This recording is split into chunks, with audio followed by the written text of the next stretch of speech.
Welcome to the Deep Dive. Today we're tackling a really interesting evolution happening in global missions. The efforts to share faith and provide support across different cultures. I've been particularly curious about the phrase emerging leaders and whether it truly reflects what's happening on the ground today. Right. To get to the bottom of this, we've got some compelling material, excerpts from Biram Kumar's article, No Longer Emerging, and also a section titled The Surging Non-Western Mission Force, which references work by Larry Pate and Michael Jafarian. That's right. And our goal, I think, in this deep dive is to figure out if the traditional understanding, of Western churches as the primary force in mission still holds true. Based on these sources, it really seems the story is not only changing, but might have already changed quite dramatically. Absolutely. Kuar kicks off his article by expressing, his amusement, really, with the continued use of emerging leaders to describe leaders from the non-Western world. It's almost like saying, haven't they already stepped forward? Yeah, exactly. He gives some powerful examples that really make you think about this. What's fascinating here is the sheer dynamism he points out. Take the Korean church, for instance. Its massive growth has propelled it to having the second largest missionary sending force globally. I mean, when you see that kind of established presence and outreach emerging, doesn't quite capture it, does it? No, not It wrong. speaks to a real shift in who is actively involved in global missions. It really does. Then there's the Indian church, which is heavily involved in planting churches among unreached people groups, both within India and beyond. And when we say extensive church planting, we're talking about, a truly grassroots movement reaching into incredibly diverse and often very remote communities. That sounds like a well-established and proactive effort, not something just beginning. Well, if we connect this to the bigger picture, it highlights a significant outward focus from churches that were once, perhaps, primarily on the receiving end of mission work. Kumar also mentions the South American church broadening its missionary focus beyond just Spanish-speaking regions, showing a growing capacity and a wider vision for their role in global outreach. Exactly. And the Chinese church, with its Back to Jerusalem vision, that's a long-term strategic plan to reach unreached peoples along the ancient Silk Road. That's not a new idea. It's a substantial undertaking with, deep roots. No, it is. This really makes you consider if our traditional mental map of global missions needs a serious update. This raises an important question about our assumptions, doesn't it? Are we perhaps still viewing the non-Western church through a lens that no longer accurately reflects its current strength and activity? Kumar also brings up the tens of thousands of Filipinos equipped as tent makers. These are individuals who use their professional work in another country as a platform to share their faith, a really innovative and, widespread approach. It really is. It shows a level of resourcefulness and dedication that goes beyond just starting out, It does. It speaks to a very intentional and creative way of participating in global mission. Plus, he highlights significant prayer and missions movements happening throughout Southeast Asia. He makes a really strong point when he says these movements emerged over a decade ago. Over a decade ago, yeah. It really challenges the idea that they are still only emerging. The central thrust of Kumar's argument, as I see it, is the pressing need for true equal partnership between Western and non-Western churches in global missions. He's not dismissing the historical contributions of the Western Church. In fact, he explicitly acknowledges their importance. Right. He actually says, the church in the non-Western world owes much to the prayers and labors of the Western world. We wouldn't be here otherwise. We need the church in the West. We need to be careful to guard that relationship.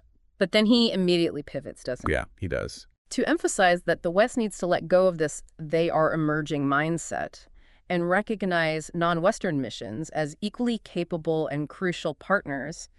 That's a significant shift in perspective he's advocating for. Precisely. The key here is the word equal. It's about moving beyond sort of a donor-recipient relationship to a truly collaborative effort where both sides bring their unique strengths and insights to the table.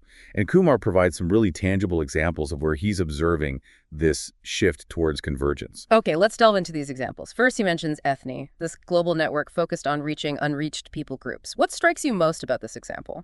Well, what's particularly noteworthy is the makeup of its leadership. Yeah. Kumar specifically lists leaders from a truly diverse array of countries. You've got Nigeria, Philippines, Mexico, Malaysia, India, Indonesia, USA, Korea, Colombia, Malta, and more, all working together as equals, making decisions about how to tackle these challenging areas. Right. That equal representation in decision-making is a powerful indicator of genuine partnership, wouldn't you say? Oh, absolutely. It's not just one group calling the shots. Absolutely.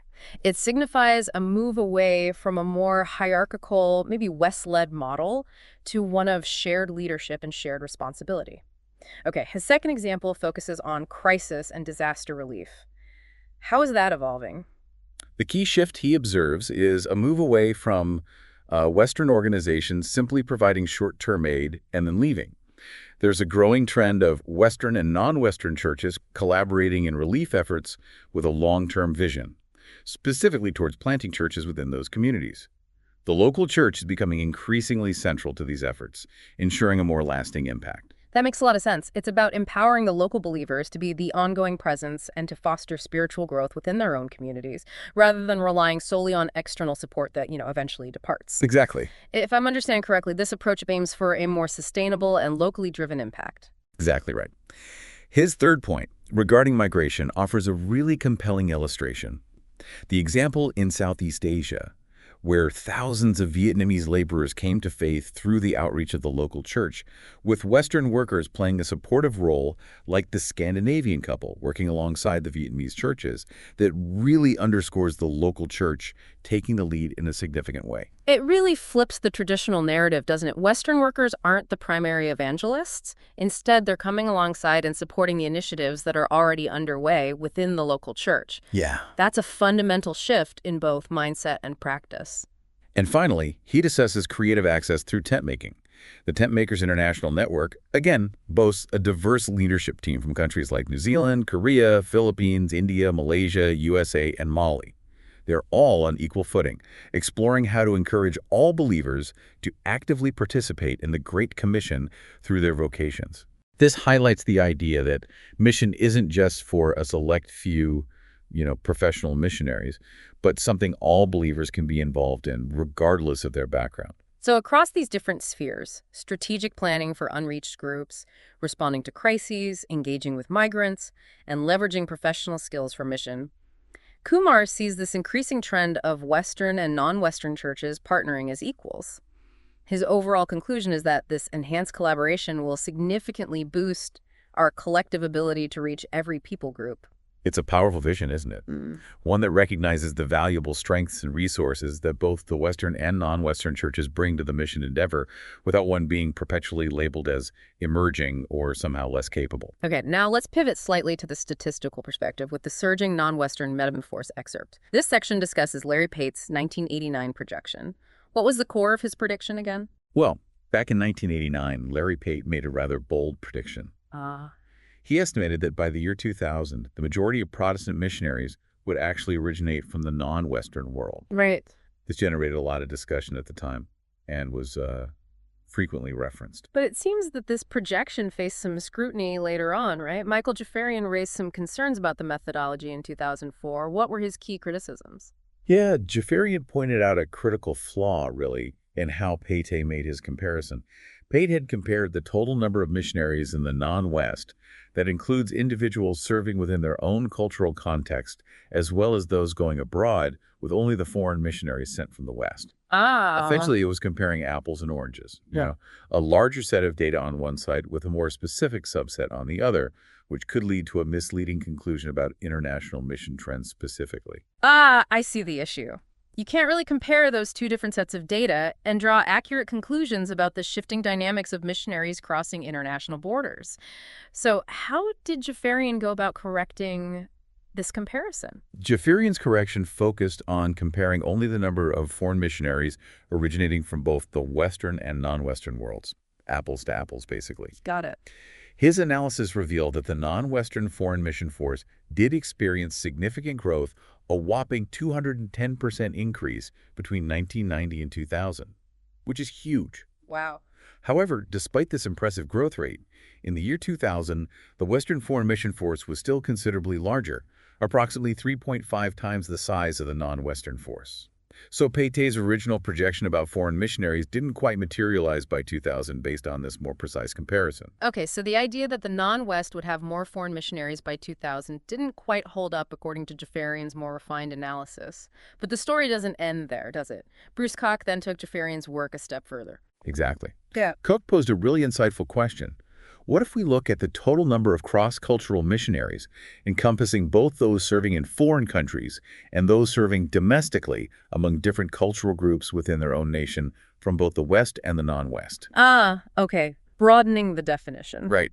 This approach essentially removes the factor of crossing international borders and focuses more on the overall effort of reaching people outside of one's own cultural comfort zone, wherever that happens. And what did this broader comparison reveal? Well, by applying the same adjustments as Jafarian, Koch found that in the year 2000, the Western cross-cultural mission force was only about 56% larger than the non-Western force. Only 56%. That's way down from 350%. Exactly. A much smaller difference compared to the 350% gap Jafarian identified when focusing solely on foreign missionaries.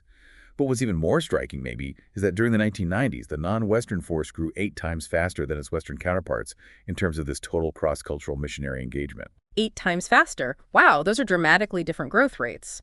So what are the implications of that difference? Well, by projecting those growth rates forward, Kof suggests that the non-Western cross-cultural mission force may have actually surpassed the Western force sometime around the year 2005. Around 2005, so quite a while ago now, potentially. Potentially, yes. So while Pate's initial method of comparison had its flaws, the underlying trend he identified, the rapid growth, the surge of the non-Western mission force appears to have been quite accurate. So it seems that while the specific numbers and timelines might have been debated, the overall direction Pate pointed to was indeed correct. The non-Western church has become a significant and rapidly expanding force in global outreach. Precisely.